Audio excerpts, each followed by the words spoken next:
Sudah hampir 2 pekan Brahma belum ada kabar beritanya. Ibu takut telah terjadi sesuatu pada Brahma. Mungkin sudah kecantol anak tumenggung Hadiraksa. Dulu dia pernah mencari Kakang Brahma sampai ke padepokan Gunung Cendawan. Brahma bukan jenis pemuda yang mau meninggalkan tugas hanya karena seorang wanita. Tapi kenapa begini lama?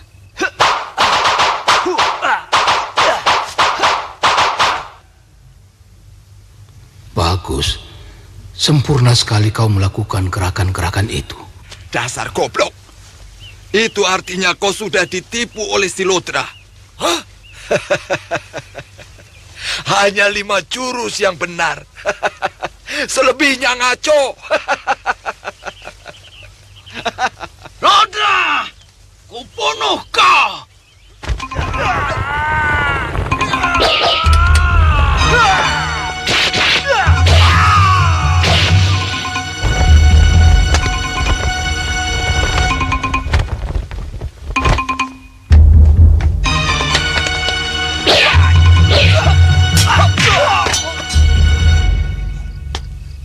Ternyata kamu malingnya. Kanjeng Senopati keliru. Saya datang dengan maksud baik.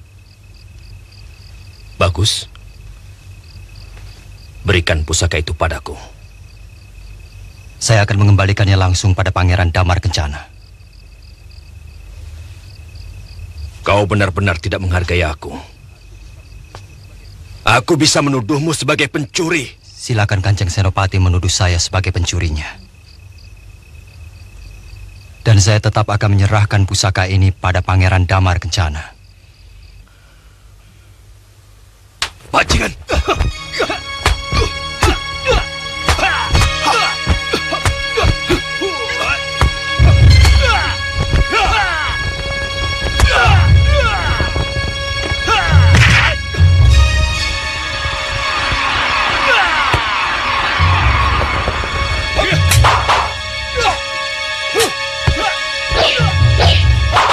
Hentikan!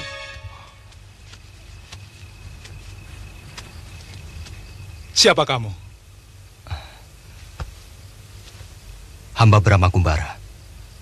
Hamba mau mengembalikan pedang kembar yang dicuri orang langsung pada Gusti Pangeran. Maaf, Pangeran. Mungkin dia sendiri yang mencuri. Kemudian sengaja mengembalikannya kepada Pangeran, supaya dia tidak dianggap sebagai pemberontak. Ini taktik yang sangat berbahaya, Pangeran. Paman Senopati, aku melihat sendiri orang yang mencuri pedang pusaka ini. Bukan dia, kata Kili.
Dasar maling.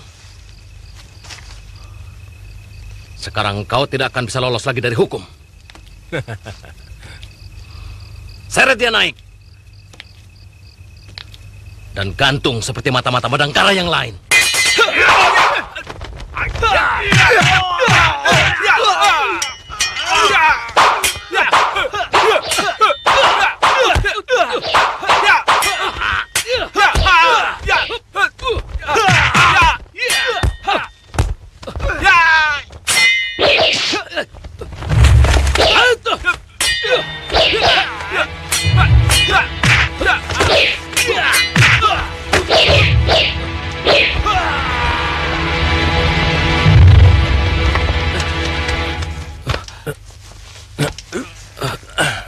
Tidak bisa dibuat main-main itu anak.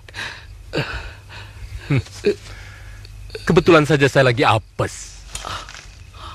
Apes apa? Dasar kamu goblok. Lain kali saya akan balas.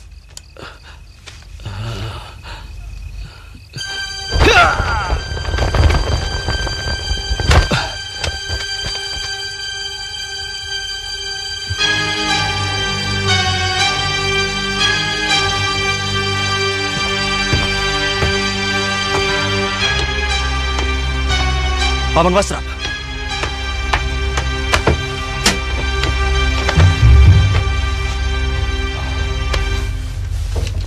Siapa yang melakukan ini?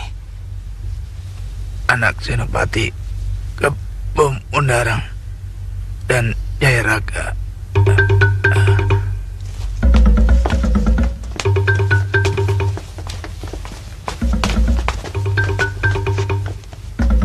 Saya yakin dia kepalanya. Tangkap dia.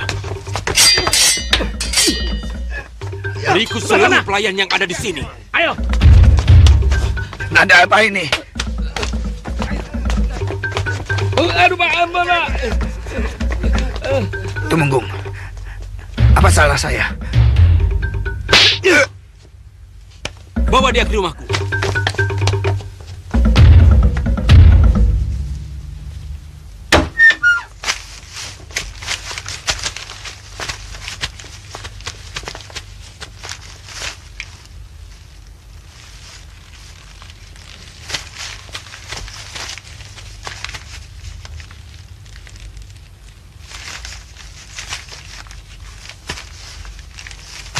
Sebenarnya sudah lama aku mencurigai warung makanmu, Wasrap. Ternyata dugaanku benar. Kau punya hubungan rahasia dengan pemberontak-pemberontak Madangkara. Aku bukan pemberontak. Aku berjuang untuk bangsaku sendiri. Sebetulnya kau harus malu mengucapkan kata-kata itu, Jayaraga. Apa yang harus kumalukan? Yang kubela adalah keyakinanku. Yang menurutku dalam keadaan seperti ini adalah yang paling benar. Aku masih bisa menikmati hidup dengan sebaik-baiknya. Hei Wasrap, seharusnya kau mempunyai sikap hidup seperti aku ini. Hah? Ayo katakan, siapa saja orang Madangkara yang selalu berhubungan dengan kau? Pengkhianat.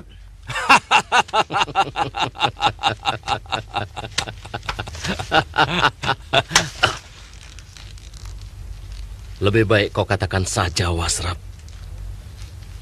Kau akan sia-sia menutupi rahasia yang sebenarnya dengan gampang bisa aku buka.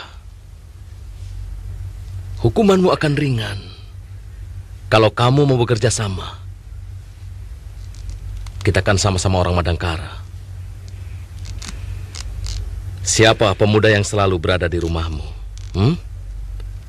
Dan apa yang mau dilakukannya?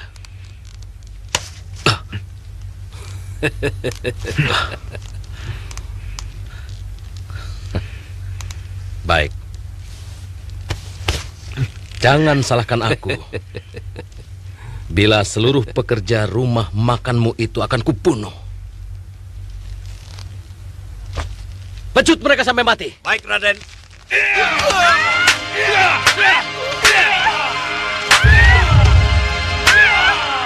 Sikapmu seperti bukan ksatria.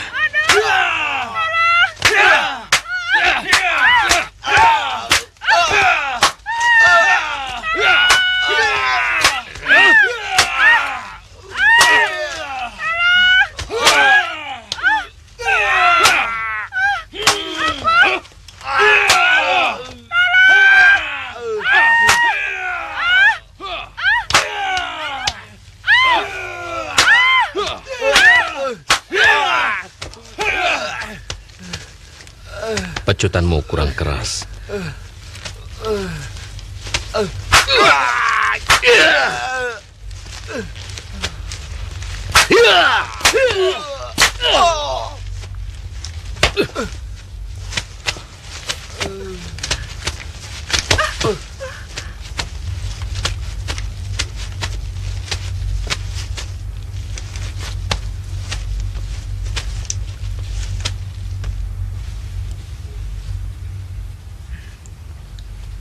Masih belum mau bicara?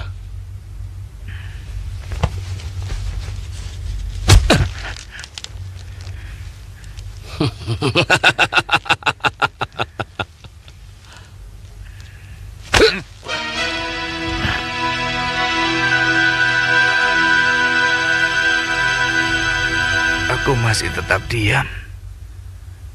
Aku rela mati untuk perjuangan. Tapi ketika mereka menyiksa kedua pelayanku yang tidak berdosa, hatiku menjadi goyah.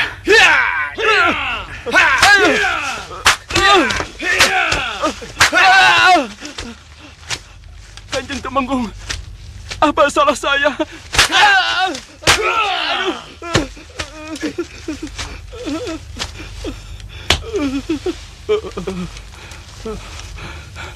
Kanjeng Temenggung, saya tidak tahu apa-apa.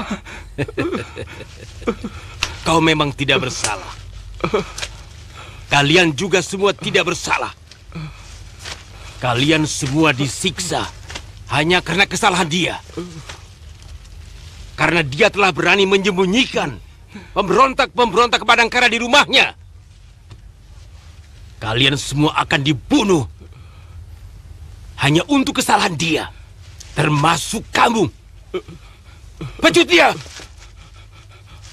Wasrap, katakan pada Kanjeng Tumenggung, kau akan terkutuk kalau kami semua mati. Aduh! Aduh! Aduh! Wasrap, aku tidak mau mati karena kesalahanmu. Ayo katakan kepada Kanjeng Tumenggung. Aduh! Wasrap!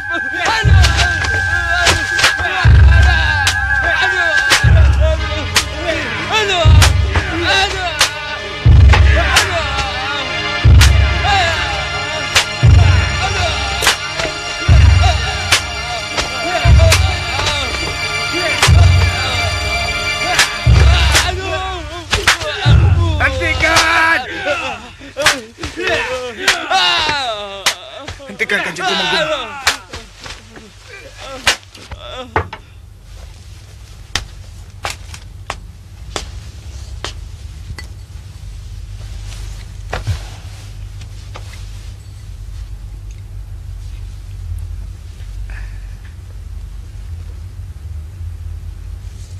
Maafkan saya, Raden. Terpaksa saya membuka rahasia itu. Dan pasti Raden akan mendapatkan kesulitan karena saya. Semua bisa saya atasi, Paman.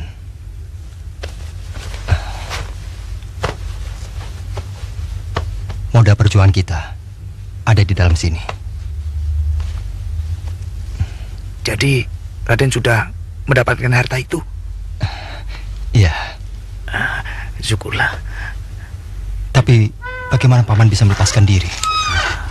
Dewata Agung Maha Pengasih, Raden.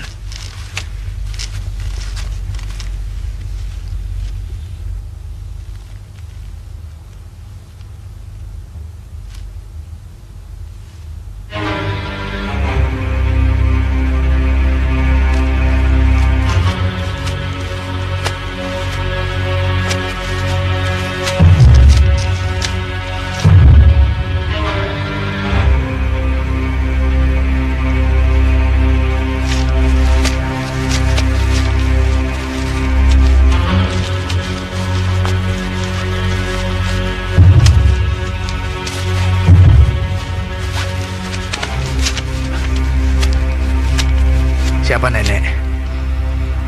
Aku juga orang Madangkara. Sama seperti kamu.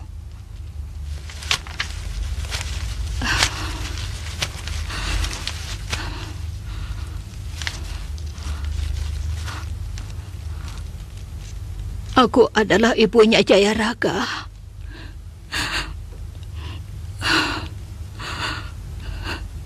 Aku malu punya anak seperti itu.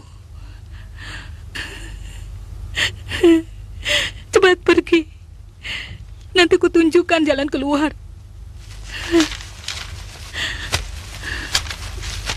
Sebaiknya Raden segera meninggalkan tempat ini pasti mereka akan mengobrak-abrik rumah ini. Ya, kita harus pergi, Paman. Biarkan Paman di sini.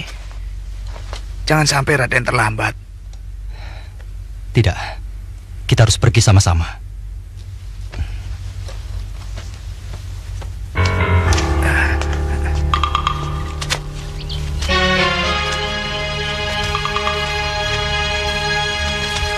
Ibu sebenarnya ingin sekali kemari, tapi tidak enak kepada ayah. Meskipun sebenarnya ayahanda tidak apa-apa. Ya, barangkali Kanda Gayatri merasa tidak enak pada orang-orang Madangkara di sini. Sebab dengan menjadi istri pembesar Kuntala, orang tetap akan menuduh dia pengkhianat. Bibi dan Paman juga menuduh ibu pengkhianat. Saya kenal sekali, Kanda Gayatri pasti tidak akan berkhianat.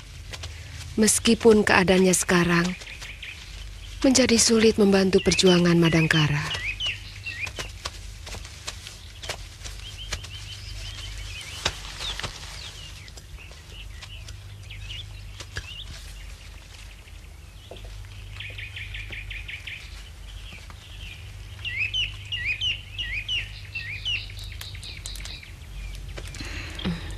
Kamu belum juga menemukan jejak kakak tirimu, Mantili?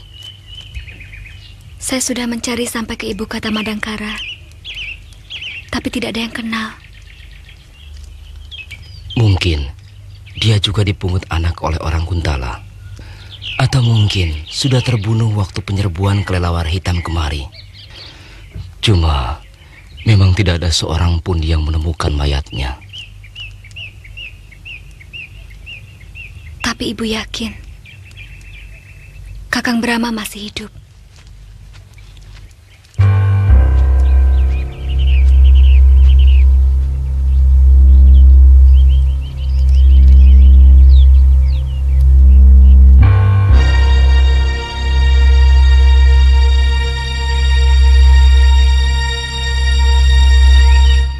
Siapa dia, Paman? Mula-mula dia mengaku sebagai keponakannya Dharma Sukarta. Tapi kemudian dia mengaku sebagai anaknya. Namanya Anggun. Tapi sejak kecil ia dipungut anak oleh pembesar Kuntala yang bertugas di Madangkara. Saya banyak kenal dengan pembesar Kuntala. Siapa namanya? Ayah angkatnya, bekas ketua pasukan kelelawar hitam. Oh, Paman Hadiraksa? Iya.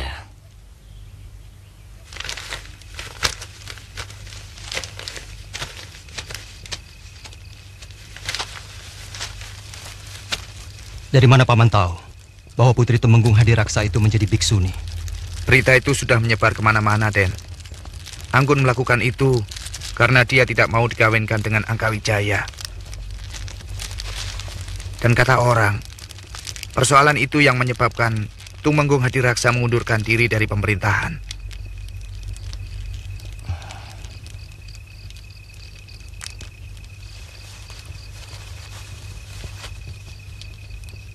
Lalu dia tinggal di mana sekarang?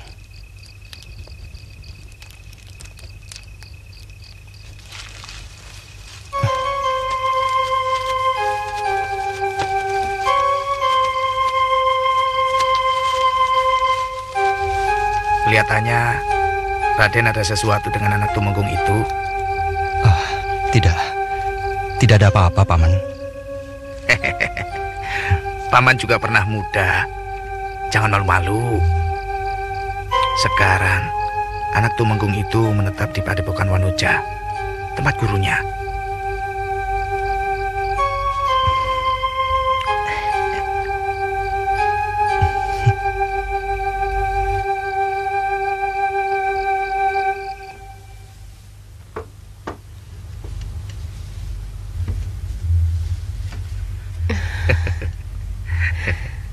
Masih utuh.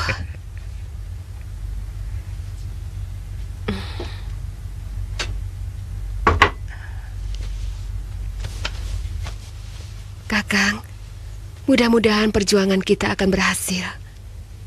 Saya kira Kakang sudah bisa mulai memesan senjata pada empu-empu di Pajajaran. Ya. Maaf Kanda Senopati, saya dengar berita Pajajaran dalam keadaan genting. Kemungkinan perang bisa terjadi antara Tanjung Singguru dan Pajajaran. Barangkali kita akan mendapat kesulitan untuk memesan senjata dari sana. Kalau sampai terjadi, bagaimana sikap orang Kuntala? Sebab mereka juga punya rencana untuk menaklukkan Pajajaran. Kemungkinan mereka akan membantu Tanjung Singguru.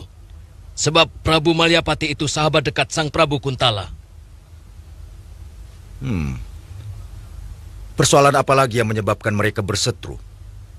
Sebab yang saya tahu, kedua kerajaan itu dulu bersahabat. Persoalannya, lamaran Prabu Malyapati untuk menjodohkan putranya dengan Putri Lenggang Pakuan ditolak Sang Prabu. Lenggang Pakuan? Bukankah dia Putri Patih Gerbamenak? Oh ya, saya lupa menceritakan bahwa Sang Prabu Dewaniskala telah mengundurkan diri dan menunjuk Patih Gerbamenak sebagai gantinya, sambil menunggu Pangeran Purana yang sedang menuntut ilmu di Sebedang Larang. Kita punya kewajiban untuk membantu Pajajaran. Karena Pangeran Purana adalah teman seperguruanku dan juga Brahma. Saya siap untuk melakukan tugas, Paman.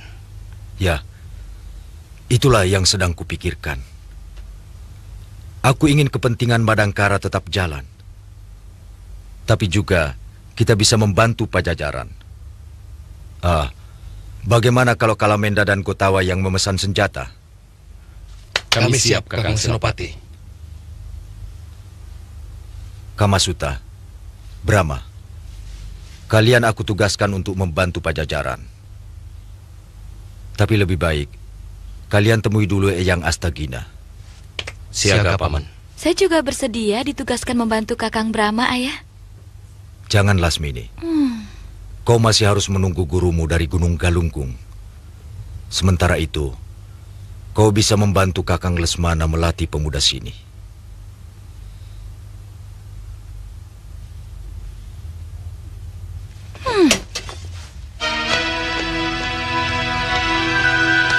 Lasmini. Lasmini. Maaf, Ayah. Saya susul Dinda Lasmini. Saya khawatir dia lakukan hal yang tidak-tidak. Ya.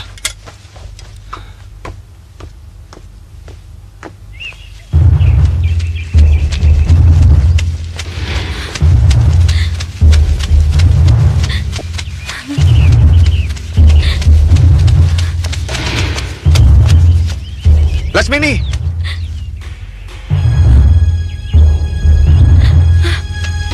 Tunggu, Lasmini! Ada apa, Lasmini? Saya mau bunuh diri. Jangan macam-macam. Mati itu tidak enak.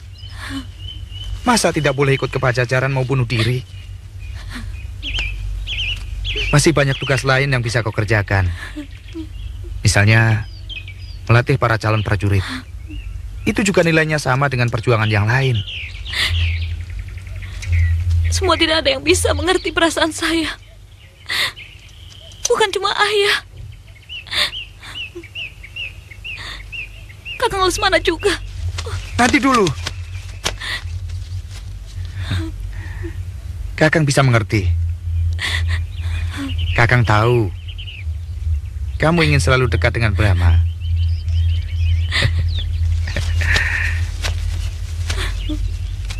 Tapi buat apa? Kakang perhatikan, Brahma tidak menaruh hati sama kamu. Itu kan sekarang. Dulu dia suka sama saya.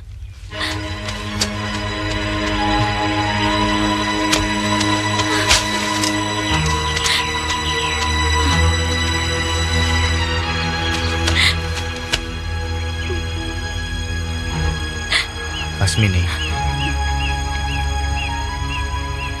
coba ceritakan kejadian yang sebenarnya.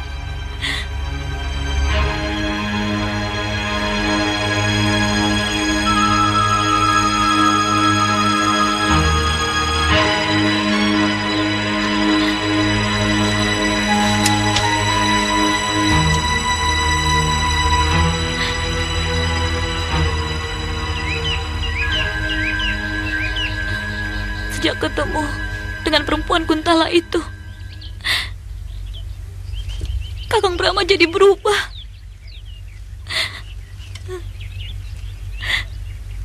Saya benci dia.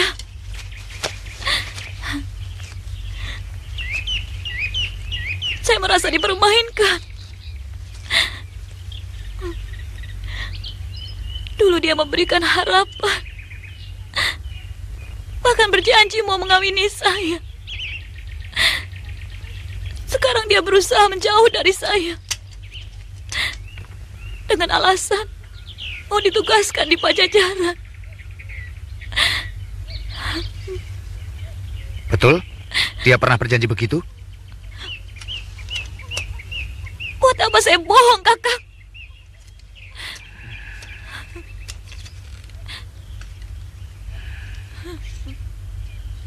Dia harus dikasih pelajaran.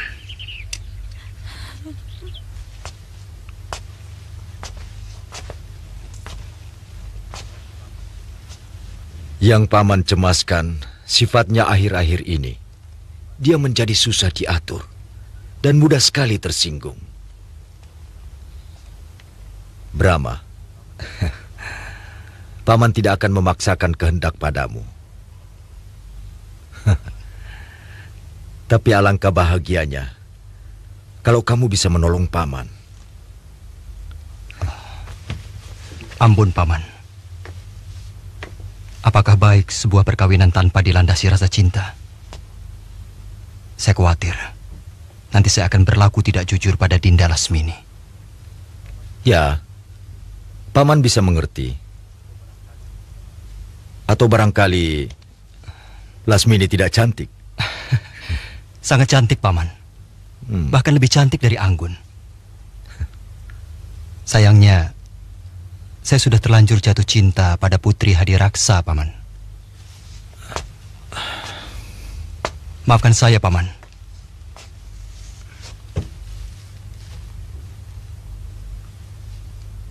Tidak apa-apa. Itu hakmu. Semua orang berhak mendapatkan yang dia cintai.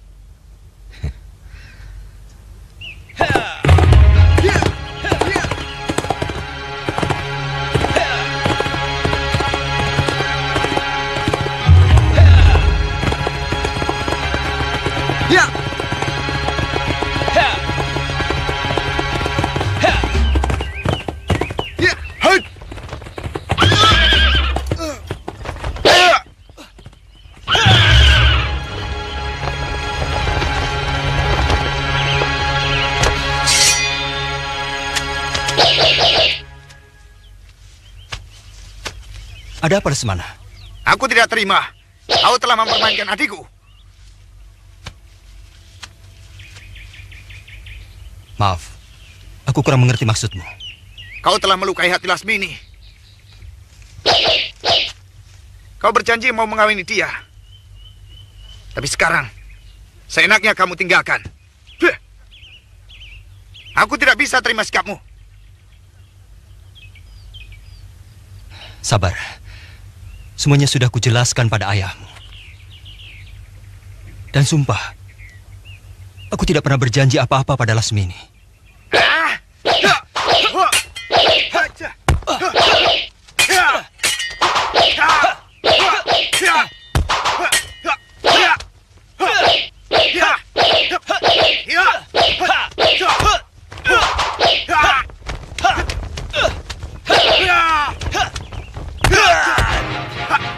Hentikan, Lesmana.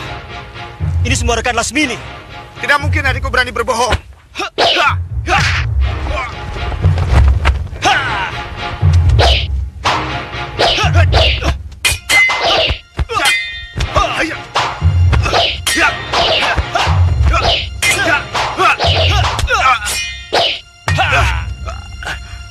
Hentikan.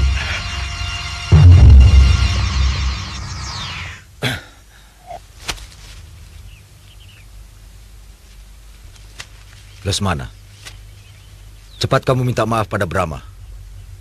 Apa-apaan kamu? Hamba tidak terima adik hamba dipermainkan dia, ayah. Dipermainkan bagaimana?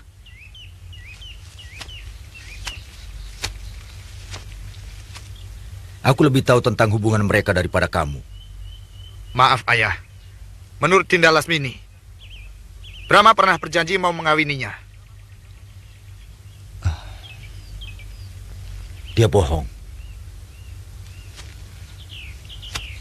Mana anak itu?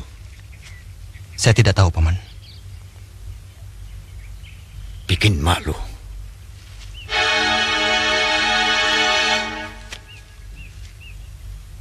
Lesmana, ayah tidak ingin ada perpecahan di antara kita. Minta maaf pada Brahma. Baik, Ayah.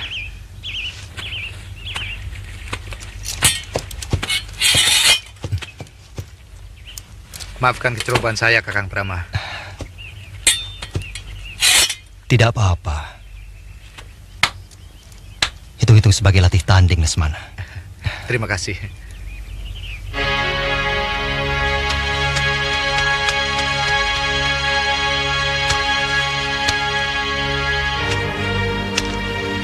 Lasmini.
Bersumpah tidak akan menikah kalau suamiku tidak lebih terhormat daripada Brahma Kumbara.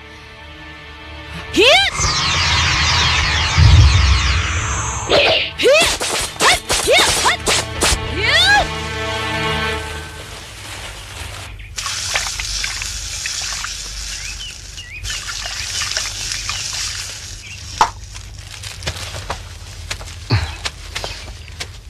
Aku mau mampir ke Padepokan Wanoja dulu. Kau tidak keberatan, Kamasuta? Sama sekali tidak, Kanda. Setahu saya, Padepokan Wanoja adalah tempat perguruan Buddha untuk kaum wanita. Ada apa, Kanda? Ini sangat pribadi. Tapi lebih baik menyelesaikannya. Supaya tidak mengganggu tugas. Jadi, masih rahasia? Saya tetap menemani Kanda.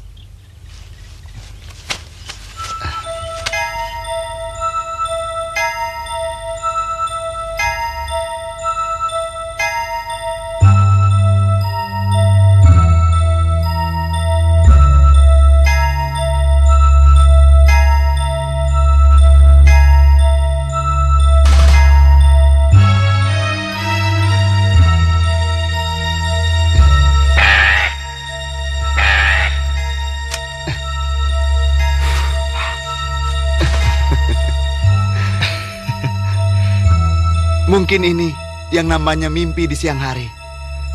Tidak pernah terbayang sebelumnya kalau saya bisa di atas ketinggian seperti ini. Kalau saja saya cerita kepada ayah pun, mungkin ayah tidak akan percaya. Betapa indahnya bumi kita ini dilihat dari atas. Semuanya terasa begitu kecil. Ucapanmu mengingatkan saya pada ujangan Eyang Astagina. Berusahalah untuk melihat diri kita sendiri dari atas, agar kita tahu betapa kecilnya diri kita ini. Mudah-mudahan kita selalu mengingat petuah berharga itu, agar kita tidak menjadi sombong.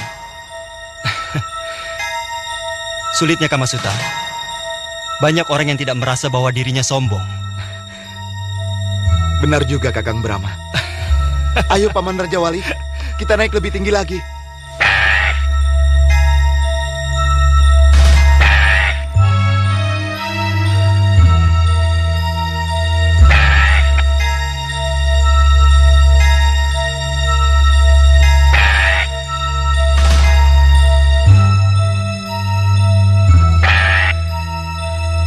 Kamasuta. Apa itu, Kakang? Itu anak sungai pecahan dari Sungai Alas yang menuju ke Padepokan Wanoja.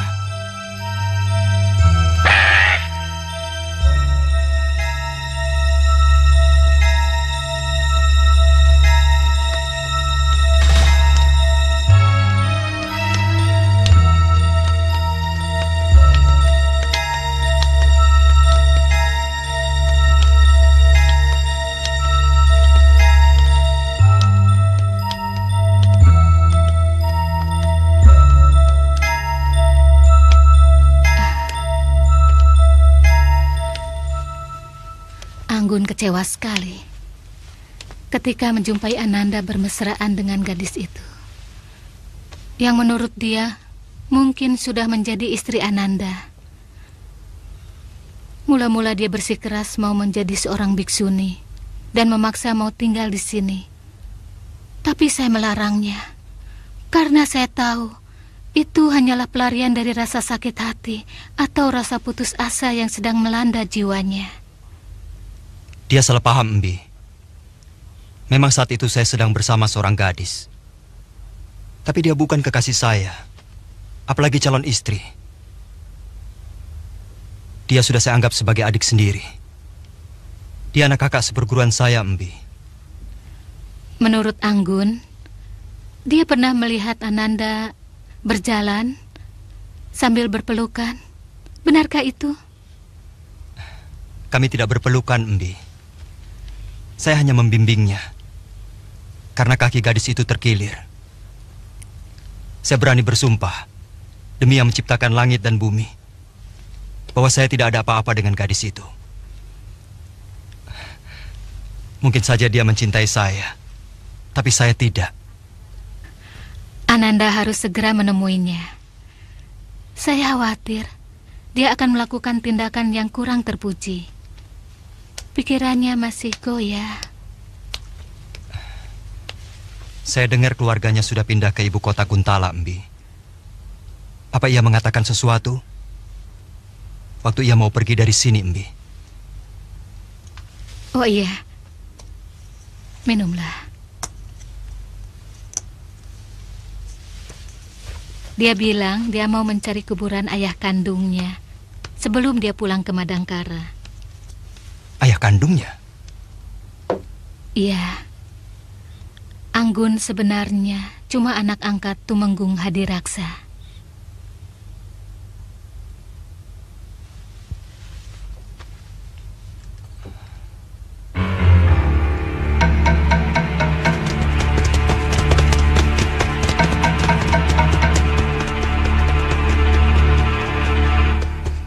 Saya pernah mampir di desa Jamparing sebelum menemui Kanda di Padepokan Cendawan. Desanya cukup makmur, tapi mereka tidak bersahabat. Sepertinya mereka curiga pada orang asing yang datang ke sana. Saya kira wajar mereka bersikap seperti itu. Karena desa itu penduduknya semua orang Madangkara. Ya, ayahanda pernah bercerita. Sebelum ke Pajajaran, beliau menetap di sana. Mudah-mudahan saja kita bisa bertemu dengan Paman Jawul. Ayo.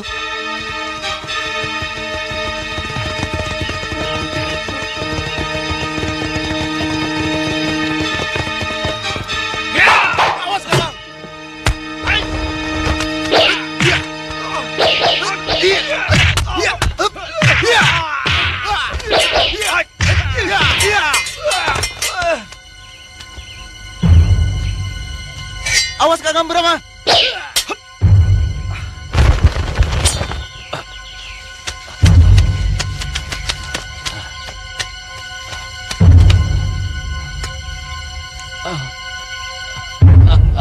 Raden Kamasuta. Paman Jawul?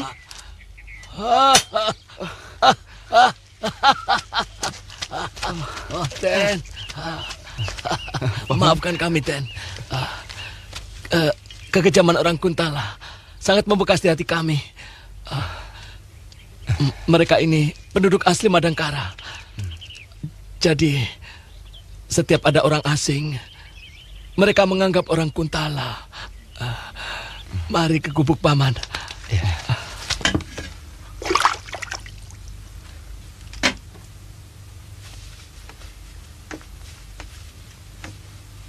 Besok saya antarkan Raden ke kuburan petinggi Dharma Salira. Saya memang sudah mendengar bahwa Raden berhasil diselamatkan Gusti Senopati Aragani. Sayang, Ibu Raden terpaksa. Ibu saya kenapa, Paman?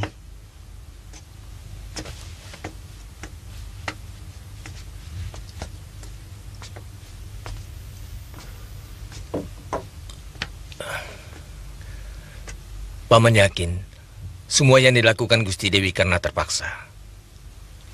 Langsung saja pada persoalannya, Paman. Ibu Raden menikah lagi dengan bangsawan tinggi Kuntala.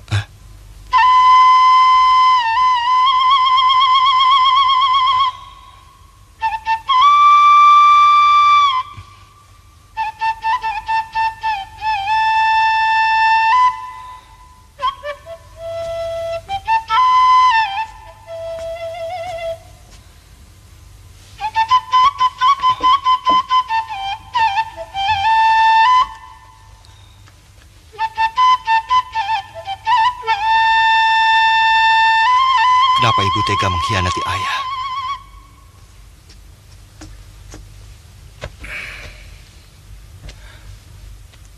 Maaf, Raden. Saya yakin Ibu Raden mempunyai niat tertentu, sehingga beliau mau diperistri orang penting Kuntala. Tidak usah menghibur saya, Paman. Beliau itu yang menyelamatkan jiwa Ibu Raden waktu jatuh ke jurang. Siapa namanya, Paman? Namanya Ardalepa, seorang mantri Demung Kanuruhan. Numpang tanya, Paman.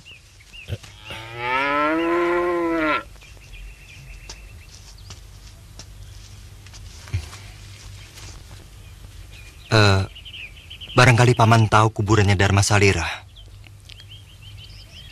Ada hubungan apa Kisanak dengan Dharma Salira? Beliau ayah saya, Paman. Siapa namamu, Raden? Nama saya Brahma Kumbara. Aduh, betapa gembiranya kalau ibumu tahu bahwa Raden sudah sebesar ini.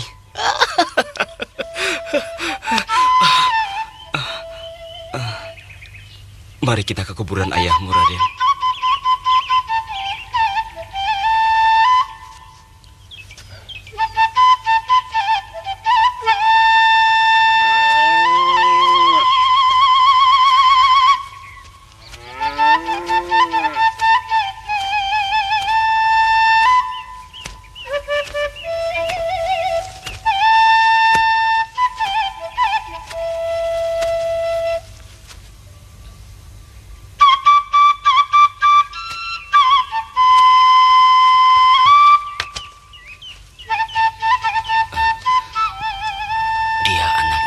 Salira, Brahma Kumbara.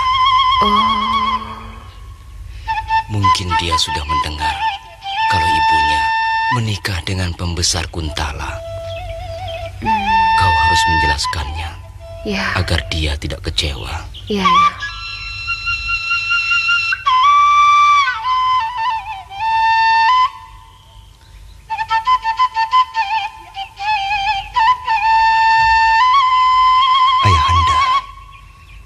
Hamba mengaturkan sembah.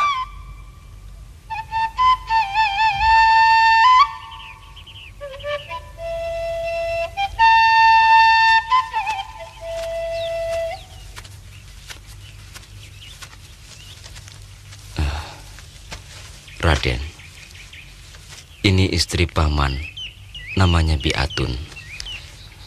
Dulu waktu Raden kecil, Bibi sering mengasuhmu.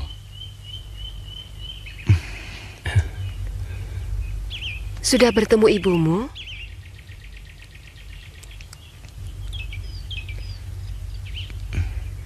Tentu Kanda Gayatri bahagia sekali bila bisa bertemu dengan Raden. Sebenarnya saya sangat merindukannya. Tapi ada sesuatu yang mengganjal dalam pikiran saya. Apa itu, Raden? Ibu telah mengkhianati ayahanda. Jangan bicara seperti itu. Ibumu tetap orang Madangkara dan berjiwa Madangkara, meskipun suaminya pembesar Kuntala. Bahkan anaknya yang bernama Dewi Mantili sering datang ke kuburan ini. Malah pernah dia disuruh mencari Raden sampai ke ibu kota Madangkara. Apakah suami ibu saya yang sekarang tahu bahwa ibu bekas istri seorang petinggi Madangkara? Ya, tentu Raden.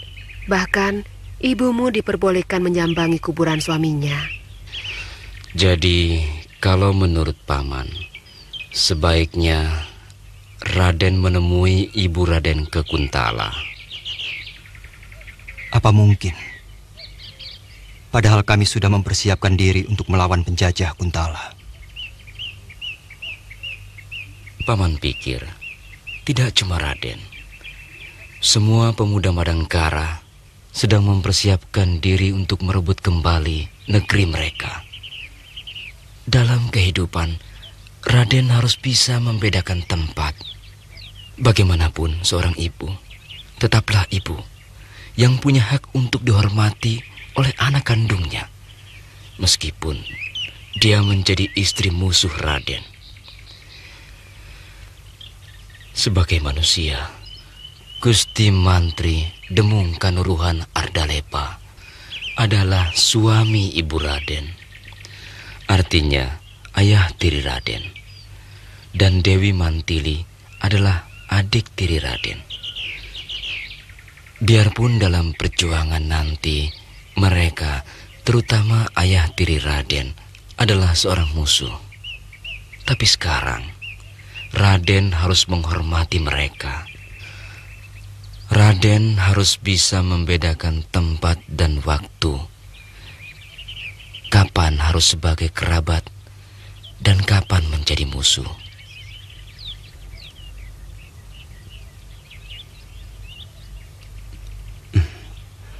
Mudah-mudahan saya dapat melakukannya, Paman.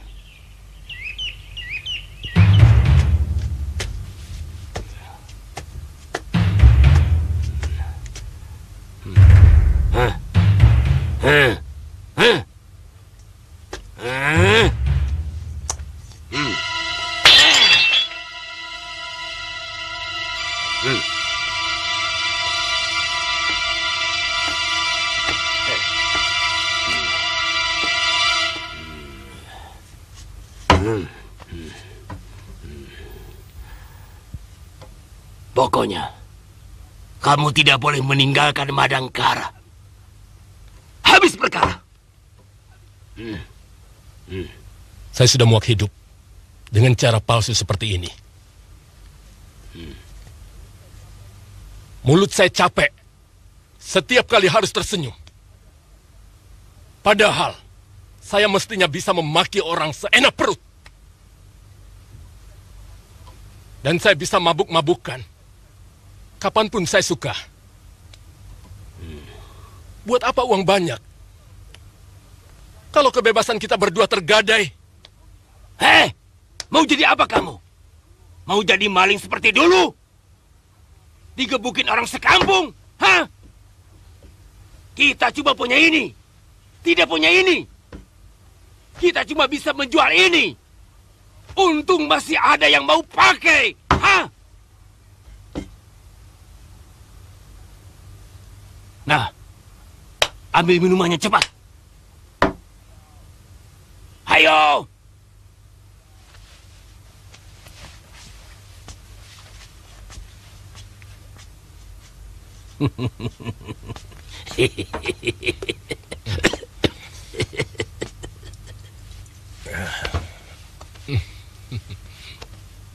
Kebahagiaan seorang pendekar adalah kalau bisa menaklukkan pendekar lain di setiap kota yang disambanginya.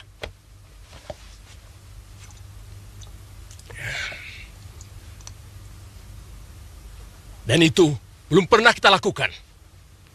Kalaupun pernah, kita belum pernah menang. Hei, jangan menyindir. Waktu itu aku kalah karena aku terlalu menganggap enteng lawan. Aku tidak menyangka kalau si Brahma mempunyai ilmu begitu tinggi. Bahkan melebihi si Aragani. Sudahlah. Saya sudah capek.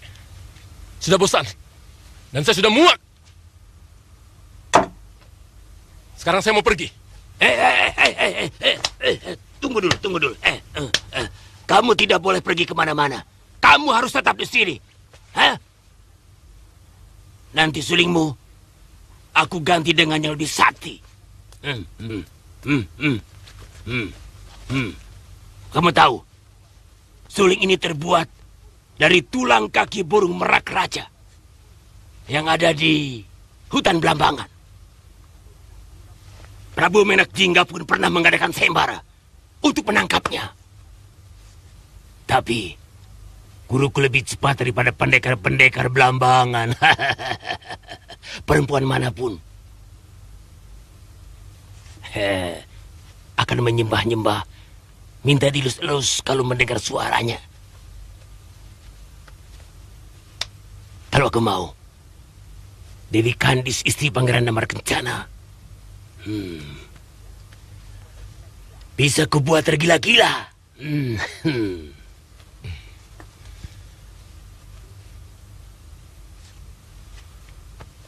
Kenapa tidak diberikan saja sama Angka Wijaya?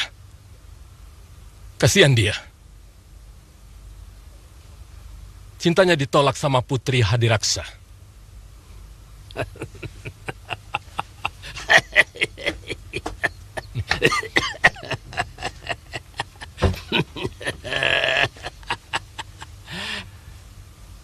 Aku tidak suka anak itu.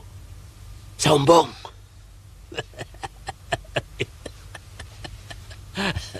Tapi untuk pendekar seperti kita, suling tidak boleh untuk memikat perempuan.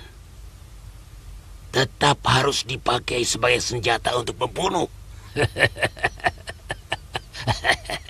Karena dia mampu membuat musuh kita menangis sampai kehabisan tenaga, lalu mampus.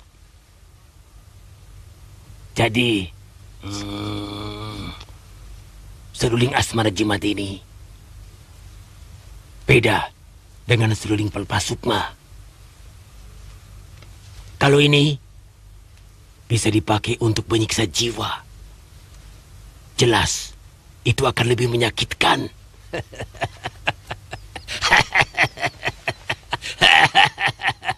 Kamu mau? Tentu saya mau.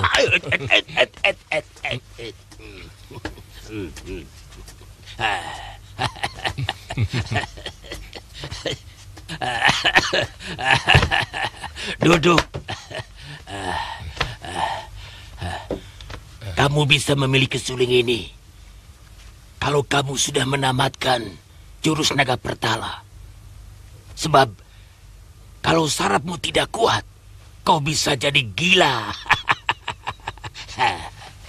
Mana bisa, Guru?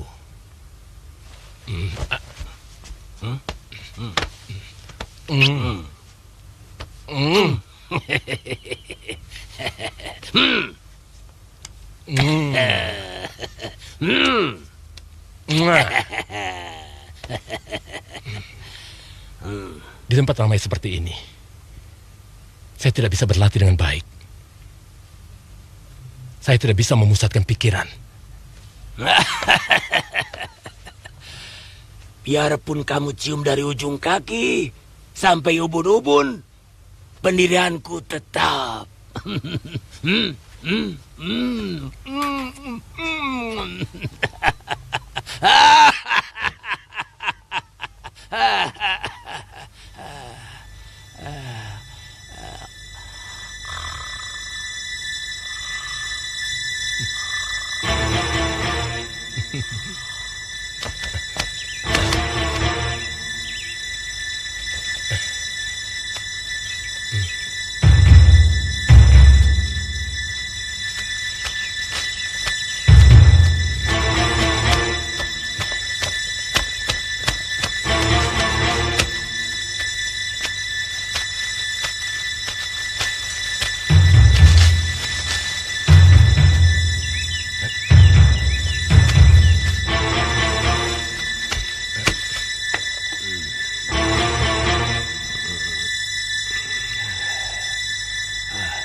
Berani dia mencuri surlingku? Hah? Anakku parah!